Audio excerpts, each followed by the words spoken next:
How long have you had this thing, mate? I've had it probably 13, 14 months. Right. What have you done to it?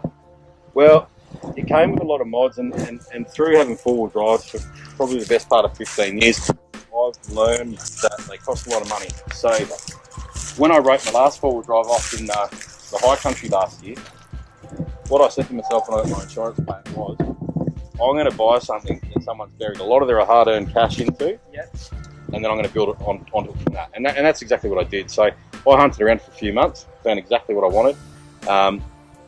This particular Jeep, you know, we've got custom drive shafts in it. We've got the diffs have been out, they've been sleeved, gusseted. We've got the best available axles you can put into it. We've got larger brakes. We've got an AEV suspension system in it. I've put remote res shocks in there. I've had it tuned, remapped. I run an iDrive throttle control. You know, all the ARB bar work on the front, winch. In the back we've got Kmart. You've got ARB sights. You're running 35s on there at the moment? Yeah, running 35s at the moment on ProComp alloy rims. Yeah. They're quite a large offset to compensate for the lift. As it stands with the regear, I'm running 4.56 gear ratios in it, twin lockers. Mate, it's brilliant. It's a weapon. Yeah, I mean, Des's V8 Cruiser can't even get near it. Yeah. So, you know, fully loaded, it doesn't matter. So you're talking about the Jelly Bean? Yeah, that's the one. That's the one. Yeah. This just does not compare to the Jelly Bean. Absolutely not. It's got hit right out. Yeah. We'll take you around the back. I believe you've got drifter drawers in the back of your mate. No, that's on the to-do list. Yeah. So, well, at the moment we've just got some, knock-up homemade things in there. Yeah. Yeah, I've got the MSA fridge slide, and there's a custom fridge box in there, running a Techni-Ice 42-litre fridge. Yeah. In front of the left-hand drawer, I've got a 125 amp hour battery, C-Tech charger system, all tucked away and hidden. As you can see at the moment, I'm running my fridge, my brother-in-law's fridge, lighting, a few other odds and ends, charging the iPads, the phones, and bits and pieces. It's no issue. Everything works good. There's the thing about the Jeep is you're limited for room, aren't you, mate? Yeah. I mean, it's a great vehicle for the bush because it's compact. Yeah. It's easy to get to places. Yeah.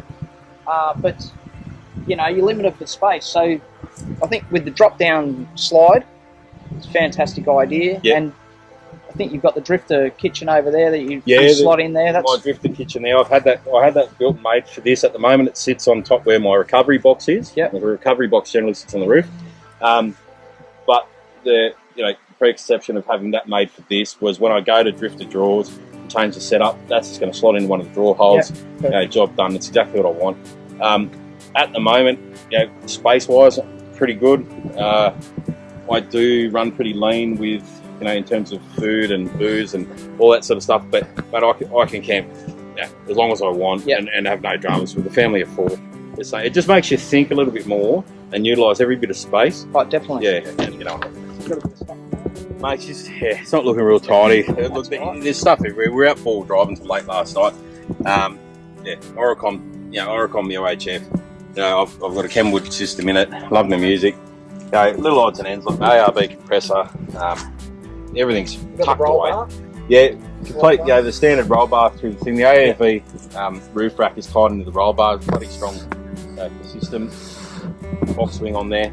Fox wing's a great setup, but to be honest, I don't think I'll ever pull it out again. Like I said, with this on. Yeah. So what you're running a Insta page, mate? Yeah. So we've got a bit of a Jeep fan page. It's called Jeep_camp_explore, and basically we just have a bit of fun every time we do something, travel somewhere, do silly things, find a dead car in the bush and flex on it, things like that. We put it up there because I like to rip into all the Toyota guys and Nissan guys and things like that. We cop a heap of flack with this thing, but I'm well equipped though to Jeep. I'm a mechanic, auto sparky by trade. I don't ever have any dramas, and I'm always at the top of the hill waiting for everyone. So this is a little bit of a plug for all the Jeep people out there. Don't listen to anyone else. Well, even if you're not into your Jeeps, and it's all about a bit of fun, isn't it? We all like hang a bit of crap on Des's Jelly Bean there, his Land Cruiser, but at the end of the day, we're all out in the bush having a good time, and we're all achieving the same goals. And mate, get on the page because this thing here is an absolute weapon. I've seen it on the tracks myself, and it just goes through anything. It's unreal. So get on board. Plug it again, mate. What is it? Jeep_camp_explore. Perfect. On Instagram. Yeah, check it out. Get on, like the page. Get on Des and Crackers 4x4 Adventures, and we'll put a link up there as well. So yeah. More importantly, get out on the tracks, enjoy it, have fun. On you guys. Cheers.